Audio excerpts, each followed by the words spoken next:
जय शनिदेव। प्रिय दर्शकों, मैं राजेश जोशी आपका ज्योतिष जागृति केवल सत्य कार्यक्रम में आज फिर से स्वागत करता हूं।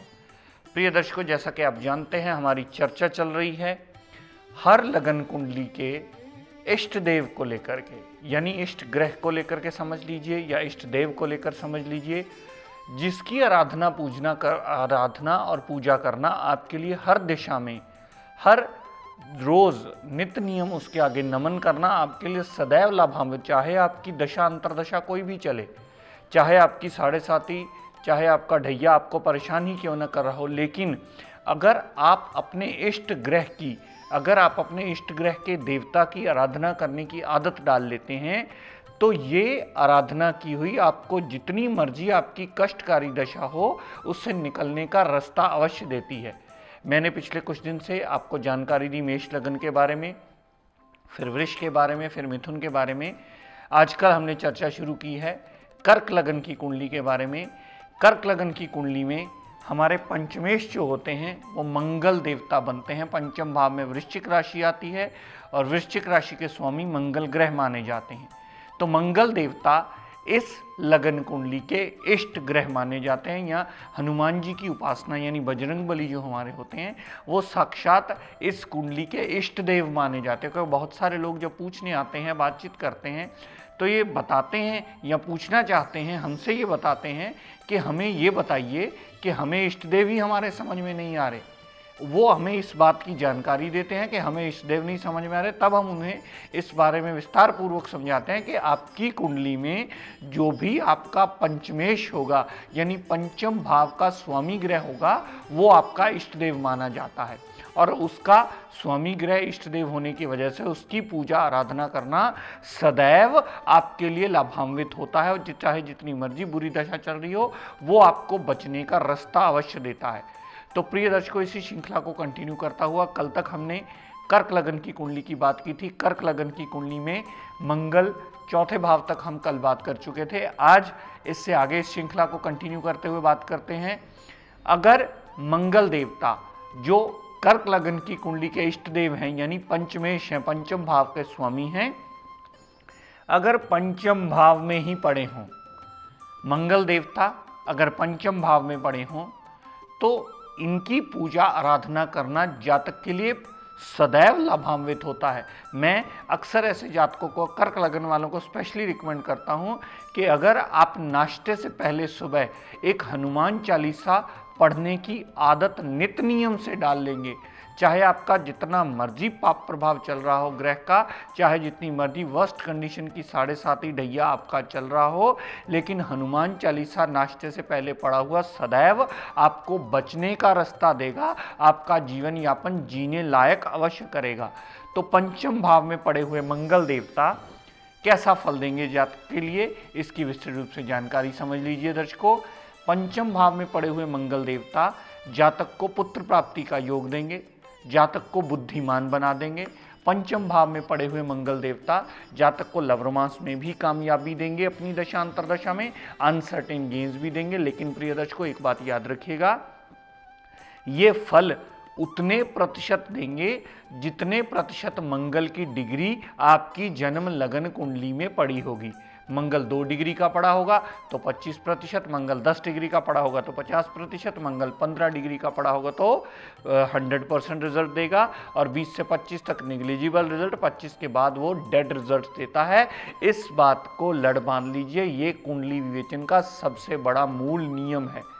तो पंचम भाव में अगर मंगल देव पड़े होंगे तो पंचम भाव के सारे एडवांटेजेस जातक को मिलेंगे। यहाँ से मंगल देव ने जितनी दृष्टि 8वें भाव पर डाली, तो जातक अपने बुद्धि बल से, अपने हार्डवर्क्स करके, अपने एफर्ट्स करके, अपने दिमाग से, अपना प्लानिंग करके अपनी मुश्किलों को दूर अवश्य कर लेता है। यहाँ से मंगल देव ने जितनी दृष्टि 11वें भाव पर डाली, 7वीं जो पड़ी, लाभ की कमी कभी नहीं आती, बड़े भाई बहन से पूर्ण सपोर्ट मिलती है, और छोटी मोटी हेल्थ प्रॉब्लम होती है तो वो चली अवश्य जाती है। मंगल देव 11वें भाव संबंधी भी लाभान्वित ही करते हैं। मंगल देव ने 8वीं दृष्टि जो 12वें भाव पर डाली, तो 12वें भाव पर डाली हुई दृष्टि 12वें भाव संबंधी पूर्णतः पॉजिटिव रिजल्ट देती है। हस्बैंड वाइफ के रिलेशंस को मधुर करने में ये सहायक होती है। विदेश यात्रा होती है तो विदेश से भी जातक को लाभ मिलता है, विदेश से कोई ट्रांजैक्शन होता है तो उससे भी लाभ मिलता है। अगर कोई लंबी बीमारी चली आ रही हो, अस्पताल का खर्चा चला आ रहा हो, तो मंगल की दशा अंतरदशा में जातक उससे फारिग जरूर हो जाता है, उसका एडवांटेज उस जातक को अवश्य मिलता है। तो 12वें भाव संबंधी भी जातक को पूर्णतः एडवांटेज के रिजल्ट मिलते हैं।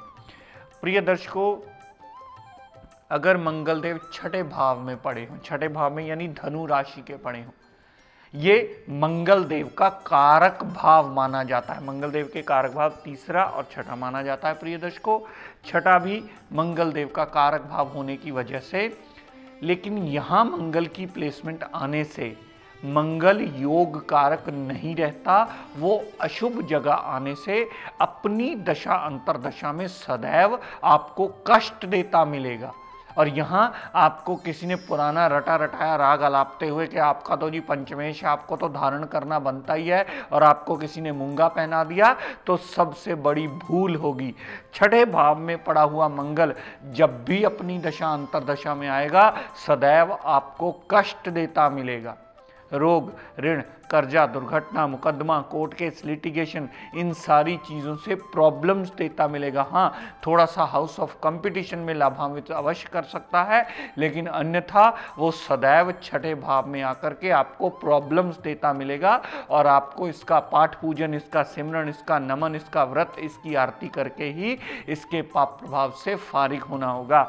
यहाँ से मंगल देव ने जितनी दृष्टि नवम भाव पर डाली, तो पिता को कष्ट, पिता से मनमुटाव होने का योग बनता है, विदेश यात्रा होगी तो वो भी लाभान्वित नहीं होगी, जातक बहुत ज़्यादा धर्म को मानने वाला भी नहीं होता। यहाँ से जितनी दृष्टि 12वें भाव पर डाली, तो फजूल के खर्च, अस्पताल का खर्चा, मेंटल पीस का डिस्टर्ब होना, विदेश यात्रा होना, अगर मंगल पर पाप प्रभाव हुआ तो जेल यात्रा तक भी लड़ाई झगड़े में वो करवा सकता है। यहाँ से मंगल देव ने 8वीं दृष्टि जो लगन पर डाली, तो छोटी मोटी हेल्थ की प्रॉब्लम्स, पेट की प्रॉब्लम्स, लव रोमांस में नाकामयाबी, फाइनेंशियल प्रॉब्लम्स भी आना, दिक्कत परेशानियां जॉब में, प्रोफेशन में भी आना, इन सारी चीज़ों की दिक्कत परेशानियां दे करके लगन को यानी ह्यूमन बीइंग सेल्फ को ही सदैव टेंशन में रखता है। तो छठे भाव में पड़ा हुआ मंगल देवता इस लगन कुंडली में योग कारक नहीं रहा, वो अशुभता की कैटेगरी में आ गया है, क्योंकि वो अशुभ भाव में चला गया है। योग कारकता की डेफिनेशन को अच्छी तरह प्रिय दर्शकों समझ लीजिए कि जहां बैठना, जहां देखना, जहां जाना, उस घर की वृद्धि कर देना। अगर मंगल छठे भाव में आया है तो छठे भाव की ही वृद्धि करेगा, जो कि कुंडली के लिए पूर्णतः नेगेटिव मानी जाएगी, और इसका इलाज, इसका रतन धारण करना नहीं होगा, इसका पाठ पूजन करना ही, सिमरन करना ही इसका इलाज होगा, जिसकी वजह से आप छठे भाव के जो इसके नेगेटिव रिजल्ट जो आपको दे रहा है अपनी दशांतरा में, उससे फारिग होने का रास्ता ढूंढ सकते हैं। दर्शकों, मंगल अगर सप्तम भाव में पड़ा हुआ, सप्तम भाव में मकर राशि का अगर मंगल पड़ा हुआ, तो सप्तम भाव में मंगल देवता को उच्च का माना जाता है कर्क लगन की कुंडली में, क्योंकि मकर राशि में मंगल देव उच्च की पदवी प्राप्त कर लेते हैं। उच्च का मंगल पड़ा हुआ तो अपनी दशा अंतरदशा में ये बहुत अच्छा फल देगा। दाम्पत्य सुख के लिए बहुत अच्छा होगा, पार्टनरशिप के लिए बहुत अच्छा हुआ, डेली वेजेस के लिए बहुत अच्छा होगा। यहां से जितनी दृष्टि मंगल देव ने दशम भाव पर डाली, दशम भाव पर डाली हुई दृष्टि कामकाज के ऑब्स्टेकल्स को दूर करेगी, कामकाज का नवा रास्ता खोलेगी, कामकाज चलने की कगार पे आएगा, कामकाज में एडिशन होगा, कामकाज में बढ़ोतरी होकर कामकाज अच्छे ट्रैक पर आने का रास्ता मंगल देवता अवश्य देंगे। यहां से मंगल देव ने जितनी दृष्टि लगन पर डाली, लगन पर डाली हुई मंगल देवता की दृष्टि पर्सनैलिटी को बोल्ड बना देगी। जातक हार्डवर्क करेगा तो उसके रिजल्ट्स उसे अवश्य मिलेंगे।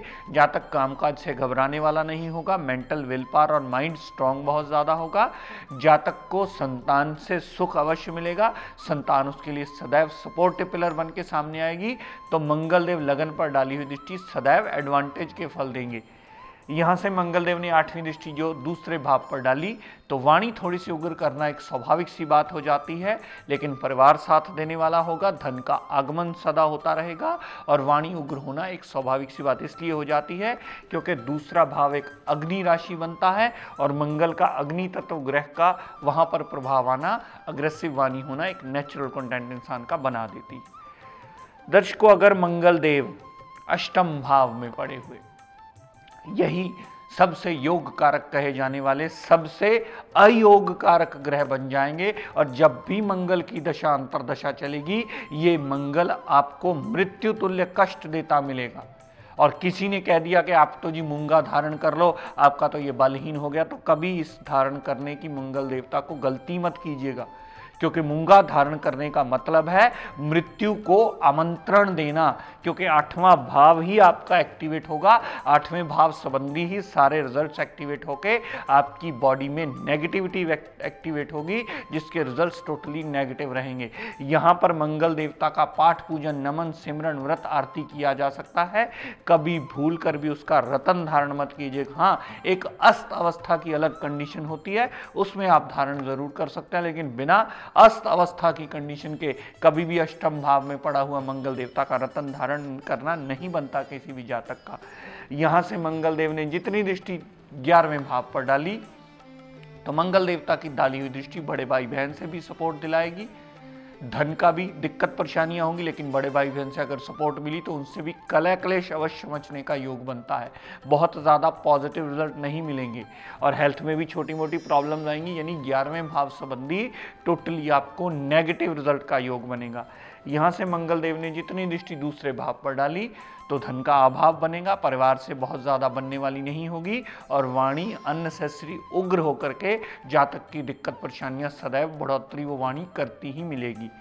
यहाँ से मंगल देव ने 8वीं दृष्टि जो तीसरे भाव पर डाली, तो 8वीं दृष्टि तीसरे भाव पर डाली, जातक को फजूल की मेहनत करवाएगी, छोटे भाई बहन से भी कलह क्लेश का योग बनता है, और छोटी मोटी भागदौड़ करने के बाद भी उसे उतना रिजल्ट नहीं मिलेगा जितना जातक एक्सपेक्ट करता है। तो मेरे कहने का तात्पर्य प्रिय दर्शकों इतना कि ग्रह तो वही होता है, लगन कुंडली भी वही होती है, लेकिन ग्रह की प्लेसमेंट डिसाइड करती है कि वो अपनी दशांतरा में हमें कैसा रिजल्ट्स देने वाला है। अगर योग कारक ग्रह सदा योग कारक रहता तो कभी किसी को पत्री दिखाने की जरूरत ही नहीं पड़ती। योग कारक ग्रह भी आपका बहुत बुरा रिजल्ट देता है। अगर वो नीच अवस्था में आ गया, अगर वो 6, 8, 12 में चला गया, तो अपनी दशा अंतरदशा में सदैव जातक को कष्ट देता मिलता। तो इस लगन कुंडली के जो स्वामी इष्ट ग्रह माने जाते हैं वो मंगल देव माने जाते हैं। मंगल देवता का पाठ पूजन करने की अगर कर्क लगन वाले सभी जातक इसकी आदत डालेंगे सुबह नाश्ते से पहले, तो बहुत ज़्यादा लाभ मिलने का योग बनता है। कम से कम अगर लाभ ना मिला, आपकी खराब दशा चल रही हो, तो भी ये बचने का रास्ता आपको कहीं ना कहीं अवश्य देता है। तो प्रिय दर्शकों, आज का टिप ऑफ द डे देता हूं, नोट कर लीजिए। हमसे इतने सारे लोग मिलने आते हैं, क्योंकि हम ज़्यादातर जितने भी लोगों से मिलते हैं 80 to 90% लोगों की ये प्रॉब्लम होती है कि उनकी घर में बरकत की कहीं ना कहीं कमी रहती है। तो ऐसे सभी जातकों के लिए ये टिप देना चाहूँगा कि आप अपने घर में कोई भी छोटी मोटी, चाहे मिट्टी की चाहे किसी मेटल की मूर्ति अगर लक्ष्मी माता की ला करके रखें, वो अपने मंदिर में पीले आसन पे बिछा करके अगर रखें और रोज संध्या के वक्त उनका आरती पूजन किया जाए तो सबसे ज़्यादा लाभान्वित होगा। लेकिन उनका आसन पीला, कोई रुमाल ले लीजिए, कोई साफ सुथरा स्वच्छ कपड़ा ले लीजिए, उस पर छोटी लक्ष्मी मैया की आरती रखने से लक्ष्मी मैया का आगमन घर में कहीं ना कहीं से ज़रूर होता है और घर की बरकत को बढ़ोतरी करने में ये चीज़ सबसे ज़्यादा सहायक सिद्ध होती है। तो प्रिय दर्शकों, आज अपनी वाणी को यही विराम देता हुआ हम सब के लिए मंगल कामना करता हुआ शनिदेव से ये प्रार्थना करता हूँ कि हे शनिदेव, हम सब पर अपनी कृपा दृष्टि, दया दृष्टि सदैव बनाए रखें। जय शनिदेव।